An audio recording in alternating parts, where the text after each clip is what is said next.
Hey guys, back again for episode 3 of my shredding series. Today I'm going to talk to you guys about supplements.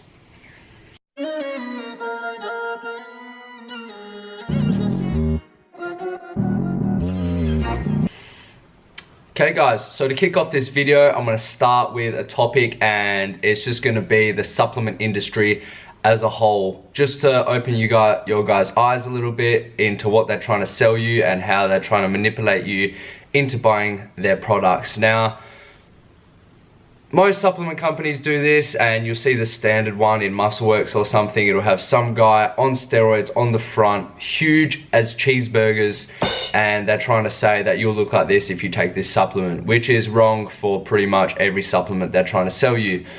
Yes, supplements do have benefits, but don't think they're going to give you the benefits that they promise on the outside of the tub that you're buying. And that is for pretty much anything. They say pre-workouts turn you into the Hulk. They say creatine turns you into a bigger Hulk. They say protein turns you into Wolverine and all this sort of shit. So pretty much scrap what they're telling you. Talk to the guy at the front counter at whatever supplement store you're going to. He'll probably explain to you, yeah, look, you're probably not going to look like this, but this is what it'll do for you, which is what I'm going to try to do for you guys in this video. So pretty much the supplement industry, don't read the cover, read the nutritional value if you understand your protein, carbs and fats and all the other ingredients involved. If you don't, do some research or continue watching this video. So, point number 2 is what supplements I took during my cut. Now, before I get started into what supplements I took, the only reason why I took these was just to supplement a good diet. Now, diet is 99% of what's going to give you results and all that sort of stuff. Supplements is that extra 1%. Most of it is just for conveniency. What you can achieve without supplements, you can usually achieve with supplements, give or take. There's a very small percentage of benefits that supplements do give you, but is very well attainable without. So to get started with the first supplement that I took during my cut is protein. And protein is not steroids like I used to think, and it does not need to be taken 3 seconds after you finish your last bicep curl of your workout. You can take protein any time of the day, whenever the hell you want, however the hell you want. You can take protein powder. Now, what protein powder is legitimately powdered food. It is a convenient protein source that you can take whenever you want throughout the day, as opposed to cooking some chicken on the pavement wherever you are outside your work or something like that. Cooking up meat and all that sort of stuff is inconvenient if you are not at home. Buying meat from stores isn't always lean, it can be full of fat, etc, etc. So a protein powder, mix it with water, sink it, easy as that. So that's why I use protein. During this cut, I actually got most of my protein from food. I probably only had 2 to 3 scoops a week of protein, and usually you'd have maybe a serving a day if you have a routine. But yeah, protein is definitely something to get into. If you watch my episode 2, to put it into terms, if you need to hit 150 grams of protein and your protein has 30 to 40 grams per serving, and you have 1 serving, you pretty much banged out 1/3 of your protein for that day. So that's where it does become convenient. If you're not one that's always cooking and doesn't have meat in bulk and you're always on the run, protein is definitely a convenient way to go about it. Just don't abuse it. Yes, it's convenient, yes, it's a handy tool, but don't have 5 shakes a day to hit your protein and then don't eat any meats and stuff, because your body's gonna prefer whole food. It's better broken down in your stomach, and it ain't gonna give you Z-runs, because I mean, sometimes protein definitely does get a little bit messy. But anyway, we move on, we digress into number 2, which is pre-workout. Now, pre-workout is the only other supplement that I used during my cut this time, because pretty much when you are in a caloric deficit for a long time, when you're trying to get quite lean, you do get fatigued, you do get lethargic, and your workouts do get pretty shit. So pre-workout just gives you that no calorie kick, a bit of caffeine just to push you through workouts you never thought you were even gonna try and attempt. Just the second it hits the back of the mouth, you get a bit of a buzz and you're like, yeah, I'm gonna do it. So pre-workout is definitely a handy one. It depends what age you are as well. If you're 13, 14, 15, 16, even 17, depending on how long you've been training, I suggest not taking protein because you don't really know your caffeine tolerance. Did I just say protein? I meant pre-workout. Yeah, if you're pretty young, below 18, let's just say, and you haven't had any pre-workouts before, I suggest to just avoid them. And if you do really want to get into them, definitely start with quarter servings, half servings, just to see how it affects you, and then find which one works for you. Again, on top of that, talk to the guy at the front counter or online, find out what's a good serving size for you, and then move forward. If you've been training for 2-3 years and you're probably a bit older, just hit the pre-workout. Just make sure you don't depend on it and have it 7 days a week, like, not like me or anything. Definitely addicted, but yeah, it's good to cycle on and off of pre-workouts, because if you do have them, say 14 days in a row, you become more tolerant to it, and then you have to resort to 2 scoops and etc, and it does get pretty bad for you. So have it on the workouts where you just really cannot be asked, or it's a leg day and you want to hit a PB and all that sort of stuff. Use it as a tool, not as part of your lifestyle. So yeah, pre-workout, handy tool to use when you're cutting, even when you're trying to bulk, good for hitting PBs and all that sort of stuff. So protein and pre-workout for me have been necessities throughout my whole gymming fitness journey.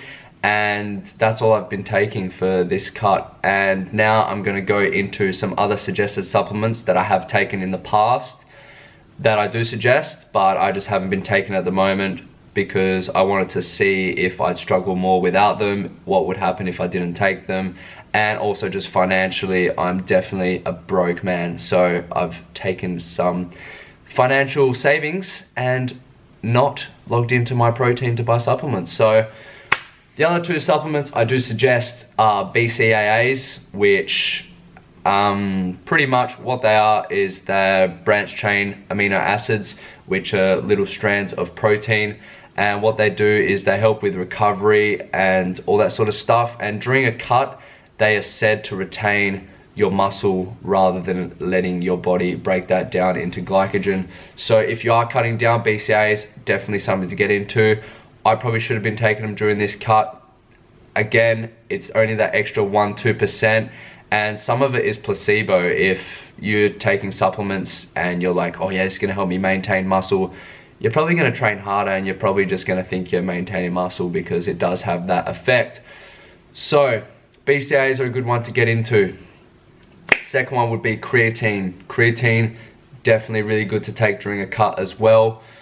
What creatine is it pretty much boosts your energy phosphate system, which is pretty much your first couple reps. If you're lifting for strength, 3 to 5 reps boosts about 3 to 5%. So it does have a good effect, and it does that by drawing water into your muscles. So when you first start taking creatine, you might see that you jump 1 to 2 kilos on the scales. Don't panic, it is literally just water weight.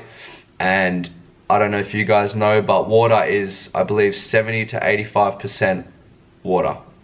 Muscles are 70 to 85% water. I think it's 79%, but that's roughly. So the majority water. So by dragging more water into your muscles, you're gonna look more full, you're gonna get better pumps, and you're gonna be able to lift that little bit more weight, which is gonna lead to more progressive overload, which is gonna lead to maintaining that muscle tissue during a cut.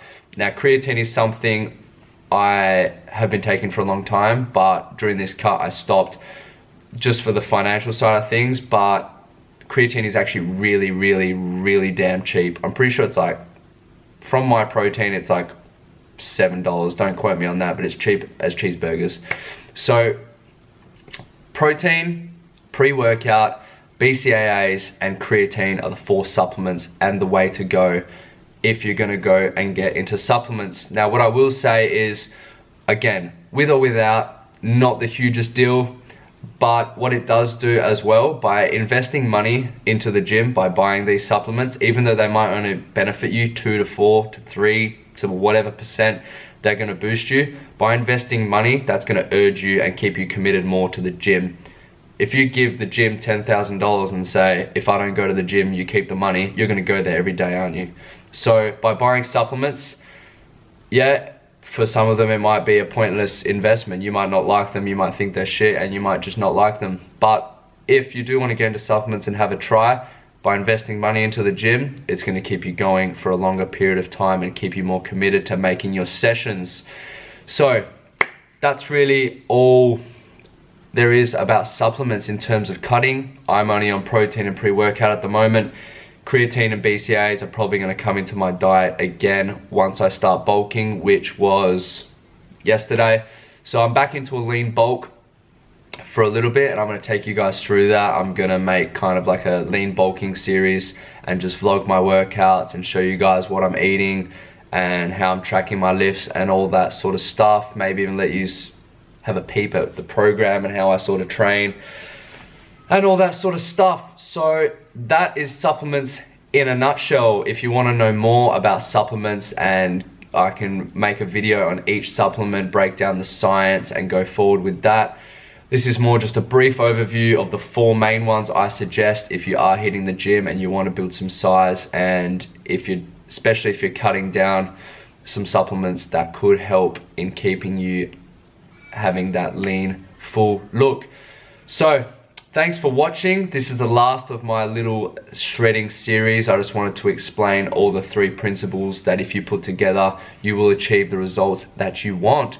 So thanks for watching, guys. Like, share, subscribe, tell your friends, let them know what's going on.